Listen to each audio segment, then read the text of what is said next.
Comment discerner le surnaturel ou divin de ce qui est occulte, c'est-à-dire d'origine satanique? Le passage qui suit, extrait du chapitre 503 de l'Évangile tel qu'il m'a été révélé, est très éclairant. Il nous fait entrer de plain-pied dans le concret du sujet. La scène se déroule le mercredi 3 octobre de l'an 29, près de Jéricho. Jésus marche au milieu de ses disciples et leur parle de sa passion prochaine et de la rédemption. Les apôtres aimeraient en savoir plus sur celui qui le trahira. Jésus leur explique que le traître ne sera pas un homme, mais un démon dans un corps d'homme, le plus possédé, le plus obsédé des hommes. La discussion se poursuit lorsqu'un cavalier, qui se révèle être un sadducéen, se dirige vers Jésus et lui demande de l'attendre près de la ville où il le rejoindra avec la femme d'un nécromancien, une personne qui invoque les morts, qui désire lui parler. Revenu avec la femme, le sadducéen exige de Jésus qu'il guérisse le nécromancien, qui est une personne très influente à la cour d'Hérode. Jésus s'écarte de quelques pas avec la femme pour l'entendre. « Maître, moi, je crois en toi. Je crois tellement que je suis certaine que tu sais tout de lui, de moi, de notre vie malheureuse. Mais lui ne croit pas. Il te déteste. Jésus l'interrompt. Il ne peut pas guérir, car il n'a pas la foi. Non seulement il n'a pas la foi en moi, mais pas même dans le vrai Dieu. Ah, tu sais cela? La femme pleure désespérément. Ma maison est un enfer, un enfer. Tu délivres les possédés. Tu sais donc ce qu'est le démon. Mais ce démon subtil, intelligent, faux et instruit, le connais-tu? Sais-tu à quelle perversion, à quel péché il conduit? Sais-tu quelle ruine il provoque autour de lui? Ma maison, est-ce une maison? Non, c'est le seuil de l'enfer. Mon mari, est-ce mon mari? Maintenant il est malade et ne s'occupe pas de moi. Mais quand il était encore fort et désireux d'amour, était-ce un homme qui m'embrassait, qui me tenait, qui me possédait? Non, j'étais dans les serres d'un démon. Je sentais l'haleine et la viscosité d'un démon. Je l'ai tellement aimé, je l'aime. Et même maintenant, de le voir mourant et encore plongé dans cette magie me donne du dégoût. Ce n'est pas lui que je vois, c'est Satan. Ah, quelle douleur est la mienne! Même dans la mort, je ne serai pas avec lui, car la loi l'interdit. Sauve-le, maître. Je te demande de le guérir pour lui donner ce temps de se guérir. La femme pleure avec angoisse. Pauvre femme, il m'est impossible de les guérir. Pourquoi, Seigneur? Parce qu'il le refuse. Si, il a peur de la mort, si, il le veut. Il ne le veut pas. Ce n'est pas un fou. Ce n'est pas un possédé qui ne connaît pas son état et qui ne demande pas d'être délivré parce qu'il ne peut penser librement. Ce n'est pas une personne dont la volonté est inhibée. Il veut être tel. Il sait que ce qu'il fait est défendu. Il sait qu'il est maudit par le Dieu d'Israël, mais il persiste. Même si je le guérissais, en commençant par son âme, il reviendrait à sa jouissance satanique. Sa volonté est corrompue. C'est un rebelle. Je ne puis. La femme pleure plus fort. Ceux qui l'ont accompagnée s'en approchent. « Tu ne l'exauces pas, maître ?» ?»« Cela m'est impossible. »« Je vous l'avais bien dit, moi. Et la raison ?»« C'est toi, Sadducéen, qui me le demande ? Je te renvoie au livre des rois. Lis ce que Samuel disait à Saül et ce qu'Élie disait à Ocosias. L'esprit du prophète reproche au roi de l'avoir dérangé en l'invoquant du royaume des morts. Il n'est pas permis de le faire. Lis le Lévitique, si tu ne te souviens plus de la parole de Dieu, créateur et seigneur de tout ce qui existe, gardien de la vie et de ceux qui sont morts. morts et vivants sont dans les mains de Dieu. Et il ne vous est pas permis de les arracher à elle, ni par quelque vaine curiosité, ni par violence sacrilège, ni par quelque maudite incrédulité. Que voulez-vous savoir? S'il existe un avenir éternel? Vous dites que vous croyez en Dieu. S'il y a un Dieu, il aura lui aussi une cour. Or, que sera-t-elle si elle n'est pas éternelle comme lui, composée d'esprits éternels? Si vous prétendez que vous croyez en Dieu, pourquoi ne croyez-vous pas à sa parole? Sa parole ne dit-elle pas « Vous ne pratiquerez ni divination ni incantation » ou encore « Si quelqu'un s'adresse aux mages et aux devins et se souille avec eux, je retournerai contre lui ma face et l'exterminerai du milieu de mon peuple. » N'y a-t-il pas écrit « Ne vous faites pas des dieux à votre convenance » Or, qu'êtes-vous? Des Samaritains et des hommes perdus, ou bien des fils d'Israël? Et qu'êtes-vous? Des sots ou des êtres capables de raisonner? Et si vous raisonnez pour nier l'immortalité de l'âme, pourquoi invoquer les morts? Si ces parties incorporelles qui animent l'homme ne sont pas immortelles, que reste-t-il d'un homme après sa mort? De la pourriture et des ossements calcinés pleins de vermine. Et si vous ne croyez pas en Dieu, au point de recourir à des idoles et à des signes pour obtenir une guérison, de l'argent, des réponses, comme le fait celui dont vous demandez la santé, pourquoi vous fabriquez-vous des dieux à votre convenance et croyez-vous qu'ils peuvent vous dire des paroles plus vraies, plus saintes, plus divines que celles de Dieu? Je vous fais donc la même réponse qu'Élie à Ocosias. Pourquoi as-tu envoyé des messagers interroger Belzébuth, dieu d'Acaron, comme s'il n'y avait pas en Israël un Dieu que l'on puisse consulter? À cause de cela, tu ne descendras pas du lit sur lequel tu es monté, et tu mourras certainement dans ton péché. Le Sadducéen réplique. C'est toujours toi qui nous insultes et nous attaques, je te le fais remarquer. Nous venons te rencontrer pour m'attirer dans un piège. Mais je lis dans votre cœur.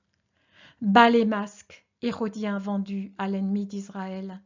Bas les masques, pharisiens faux et cruels. Bas les masques, sadducéens, vrais samaritains. Bas les masques, scribes dont les paroles sont contraires aux faits. Bas les masques, vous tous, vous, violateurs de la loi de Dieu, ennemis de la vérité, concubins du mal. À bas les profanateurs de la maison de Dieu que vous êtes. Vous entraînez les consciences faibles. Vous n'êtes que des chacals qui flairez la victime dans le vent qui l'a effleurée, et vous suivez cette piste. Vous guettez l'heure favorable pour tuer. Vous vous pourléchez les babines sur lesquelles vous savourez d'avance le goût du sang. Vous rêvez à cette heure. Escrocs et fornicateurs que vous êtes, vous vendez pour bien moins qu'une poignée de lentilles votre droit d'aînesse parmi les peuples, et vous n'avez plus les bénédictions. Ce seront d'autres peuples qui se revêtiront de la toison de l'agneau de Dieu, et, comme de vrais Christ, ils apparaîtront aux yeux du Très-Haut. Quand celui-ci sentira le parfum de son Christ émaner d'eux, il dira « Voici le parfum de mon Fils, semblable à l'odeur d'un champ fleuri béni par Dieu. Sur vous se déverse la rosée du ciel, la grâce. En vous vient la fécondité de la terre, les fruits de mon sang. En vous se trouve l'abondance de froment et de vin, mon corps et mon sang, que je donnerai aux hommes pour qu'ils aient la vie et fassent mémoire de moi. Que les peuples vous servent, que les nations s'inclinent devant vous, car là où sera le signe de mon agneau, là sera le ciel. Et la terre est soumise au ciel. Soyez les maîtres de vos frères, car les disciples de mon Christ seront les rois de l'esprit, puisqu'ils auront la lumière, et vers cette lumière, les autres tourneront les yeux en espérant son aide. Que s'inclinent devant eux les enfants de votre mère, la terre. Oui, tous les enfants de la terre s'inclineront un jour devant mon signe. Maudit soit celui qui vous maudit, et béni soit celui qui vous bénit, car les malédictions et les bénédictions qui vous sont données s'élèvent vers moi, votre Père et votre Dieu. Voilà ce qu'il dira ô fornicateurs qui, pouvant avoir la vraie foi comme épouse aimée de vos âmes, forniquez avec Satan et ses fausses doctrines. C'est cela qu'il vous dira, ô assassins, assassins des consciences et des corps. Ici se trouvent vos victimes. Mais s'il y a 2 cœurs assassinés, vous n'aurez un corps que pour le temps de Jonas. Après quoi, lui, réuni à son immortelle essence, vous jugera. Jésus est terrible dans ce réquisitoire, terrible. À mon avis, c'est plus ou moins ainsi qu'il sera au dernier jour. Et où sont ces assassinés? Tu délires. Tu es un concubin de Belzébuth. Tu forniques avec lui, et c'est en son nom que tu opères des miracles. Tu n'as pas de pouvoir dans notre cas, car c'est nous qui avons l'amitié de Dieu. Satan ne se chasse pas lui-même. Moi, je chasse les démons. Alors, au nom de qui est-ce que je le fais? Silence. Répondez. Inutile de s'occuper de cet obsédé. Je vous l'avais bien dit. Vous ne m'avez pas cru. Entendez-le de lui. Réponds, fou de Nazaréen. Connais-tu le schéma flourasque? Je n'en ai nul besoin. Vous entendez ça? Encore une question. N'es-tu pas allé en Égypte? Si. Vous voyez, qui a le nécromancien, le Satan? Horreur! Viens, femme. Ton mari est saint en comparaison de lui. Viens, il faudra que tu te purifies. Tu as touché Satan. Et il s'éloigne avec de vifs gestes de répulsion, entraînant la femme en pleurs. Jésus, les bras croisés, l'essuie avec des éclairs dans ses yeux. Maître, maître! Les apôtres sont terrorisés à la fois par la violence de Jésus et par les paroles des Juifs. Pierre se courbe presque pour demander. Qu'ont-ils voulu dire par ces dernières questions? Qu'est-ce que c'est? Quoi? Le schéma flourasque? Oui, c'est quoi? Ne t'en préoccupe pas.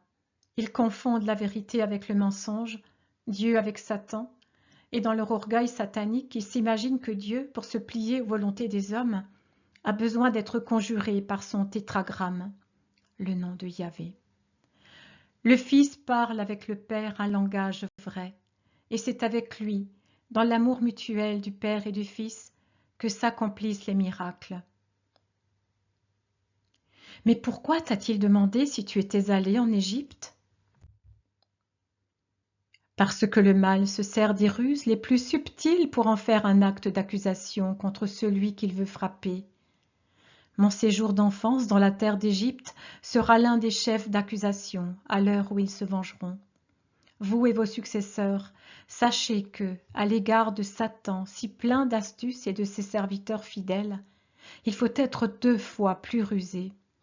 C'est pour cela que je vous ai recommandé, soyez rusés comme des serpents, et pas seulement simples comme des colombes, pour ne pas laisser la plus petite arme aux mains des démons. Et cela ne sert pas non plus. Allons. Fin de la vision. Commentaire de Jésus.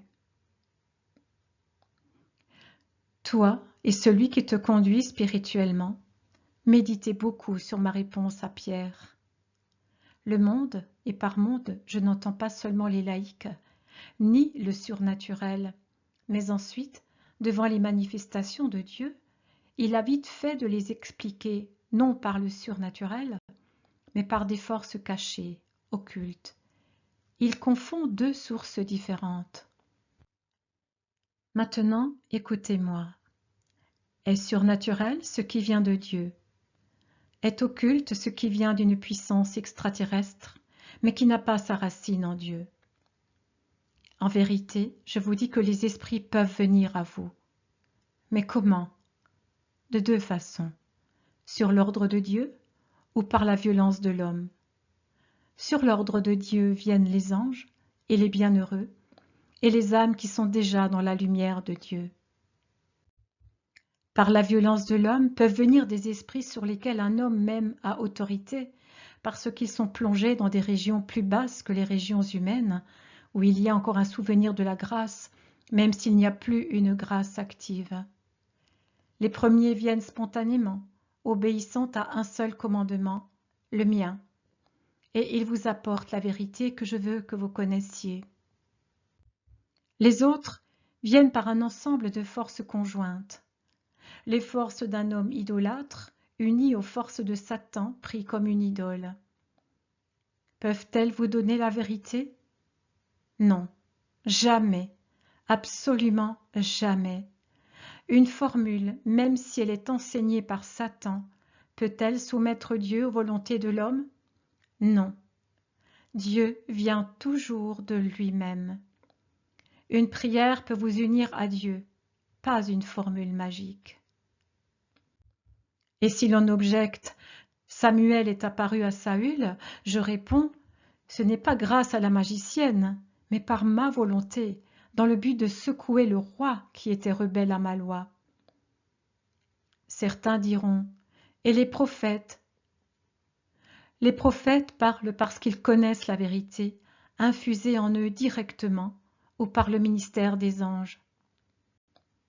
D'autres rétorqueront, et la main qui écrivait dans le festin du roi Balthazar? Qu'ils lisent la réponse de Daniel. Même toi, tu t'es dressé contre le Maître du ciel, en célébrant des dieux d'argent, de bronze, de fer, d'or, de bois, de pierre, qui ne voient pas, n'entendent ni ne connaissent. Et tu n'as pas glorifié ce Dieu, entre la main de qui se trouve toute ta respiration et tout ton mouvement. C'est à cause de cela qu'il a envoyé le doigt, envoyé spontanément, alors que toi, roi aveugle et homme imbécile, tu ne pensais et ne t'occupais qu'à te remplir le ventre et à te gonfler l'esprit, le doigt de cette main qui a écrit ce qui se trouve là.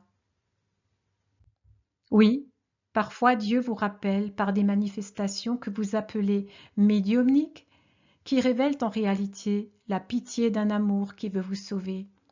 Mais vous ne devez pas vouloir les susciter. Celles que vous suscitez ne sont jamais sincères, ne sont jamais utiles, elles n'amènent jamais le bien. Ne vous rendez pas esclave de ce qui vous détruit. Ne vous dites pas et ne vous croyez pas plus intelligent que les humbles qui se soumettent à la vérité déposée depuis des siècles dans mon Église, seulement parce que vous êtes des orgueilleux qui cherchez dans la désobéissance des permissions pour vos instincts illicites. Rentrez et demeurez dans la discipline plusieurs fois séculaire. De Moïse au Christ, de Christ à vous, de vous au dernier jour, il n'y a que celle-là et pas d'autre. Votre science est-elle vraiment de la science? Non. La science est en moi et dans ma doctrine, et la sagesse de l'homme consiste à m'obéir. Curiosité sans danger? Non. Contagion dont vous subissez ensuite les conséquences. Chassez Satan si vous voulez avoir le Christ. Je suis le bon, mais je ne viens pas vivre avec l'esprit du mal. C'est lui ou moi. Choisissez.